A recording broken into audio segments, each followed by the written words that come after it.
내가 너희에게 전한 것은 주께 받은 것이니 곧 주 예수께서 잡히시던 밤에 떡을 가지사 축사하시고 떼어 이르시되 이것은 너희를 위하는 내 몸이니 이것을 행하여 나를 기념하라 하시고 식후에 또한 그와 같이 잔을 가지시고 이르시되 이 잔은 내 피로 세운 새 언약이니 이것을 행하여 마실 때마다 나를 기념하라 하셨으니 너희가 이 떡을 먹으며 이 잔을 마실 때마다 주의 죽으심을 그가 오실 때까지 전하는 것이니라.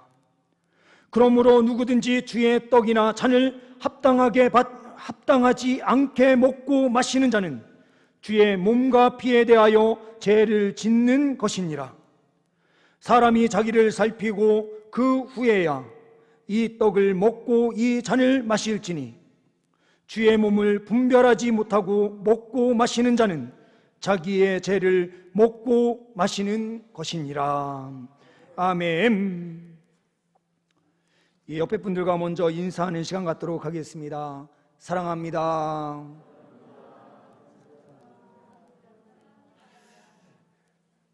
한 번 더 인사할까요? 끝까지 사랑합니다.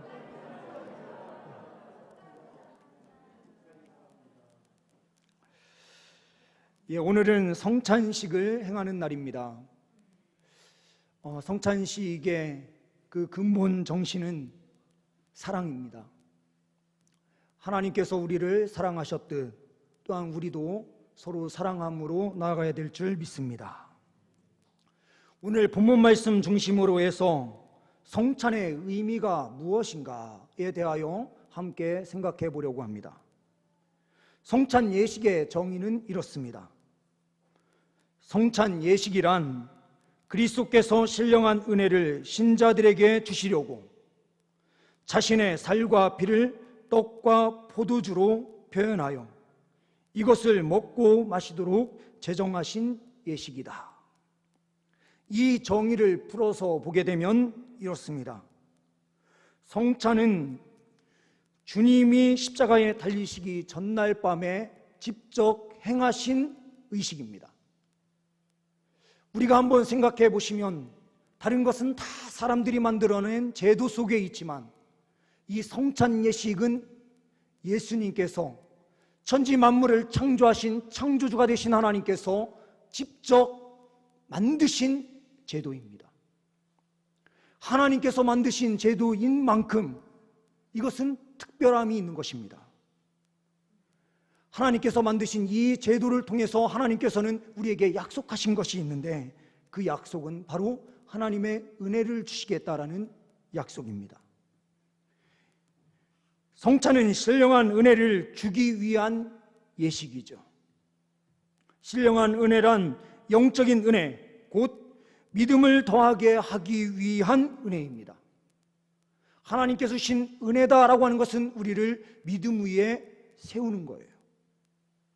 신령한 은혜를 받게 되는 수단은 우리가 여러 가지로 설명할 수 있지만 성찬 외에도 말씀이나 기도, 찬송 등이 있습니다. 그런데 말씀과 기도와 찬송과 이 성찬이 다른 점은 무엇인가?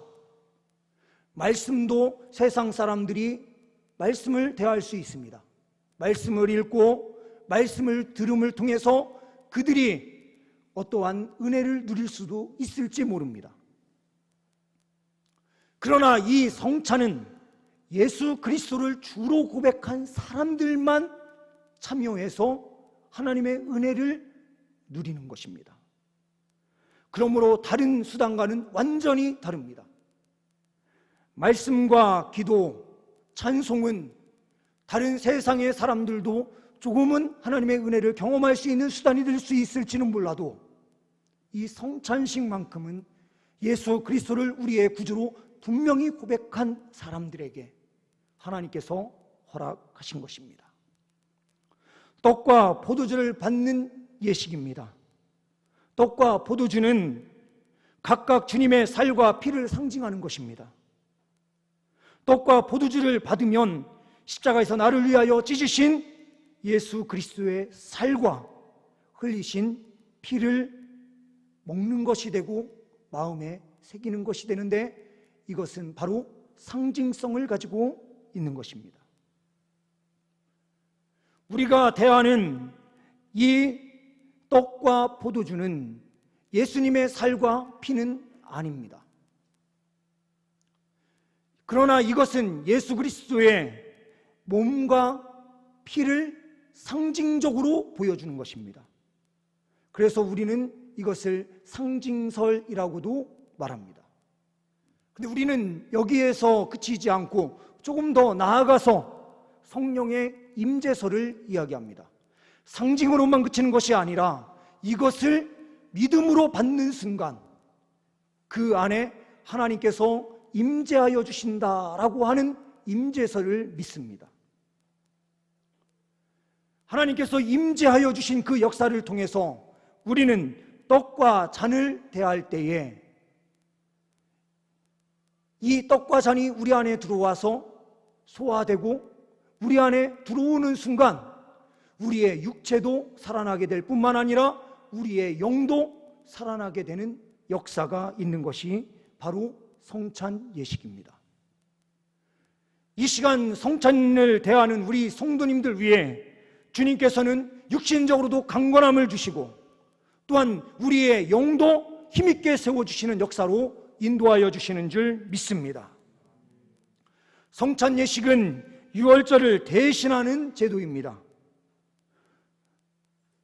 사망의 권세가 우리를 넘어갔다, 오버패스라고 하는 이 유월절, 예수 그리스도 안에 있는 자들은 사망의 권세가 피해가게 되는 줄 믿습니다.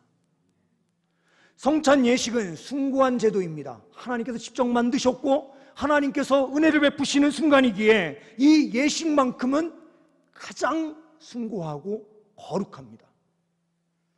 이것을 대할 때는 세상의 염려, 세상의 걱정, 세상의 모든 것들을 다 내려놓고 예수 그리스도의 십자가를 바라볼 때에 우리에게 충만함의 은혜가 있는 줄 믿습니다. 또한 이 성찬 예식은 영속적인 제도입니다. 우리가 본 말씀 25절과 26절 말씀을 보시게 되면 이 제도는 너희가 이 떡을 먹으며 이 잔을 마실 때마다 주의 죽으심을 오실 때까지 전하는 것이다. 예수님 오시는 그날까지 우리가 지켜야 되는 제도입니다. 동시에 요한계시록에 가서 말씀을 보게 되면 요한계시록 5장과 7장, 14장에 구원받은 하나님의 사람들이 나오는데 이 구원받은 하나님의 사람들이 찬양하는 것이 무엇인가?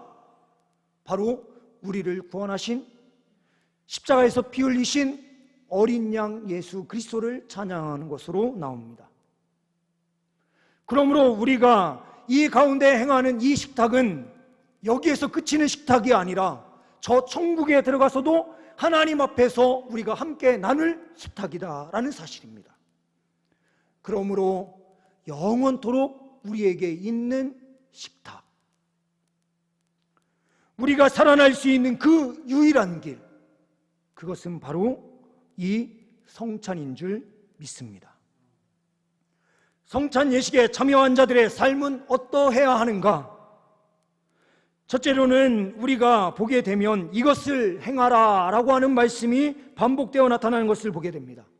24절, 25절에 이것을 행하여, 이것을 행하여, 그리고 또한 이것을 기념하라 라고 하는 기념하라, 기념하라라는 단어가 두 번씩 나오는 것을 보게 됩니다. 이것을 행하고 기념해야 되는 그 이유가 무엇인가? 결론적으로 나오는 그 한 단어가 있는데 그 단어는 바로 전하라라는 것입니다. 26절 말씀에 그가 오실 때까지 전하는 것이다. 그럼 도대체 무엇을 전하는 것입니까?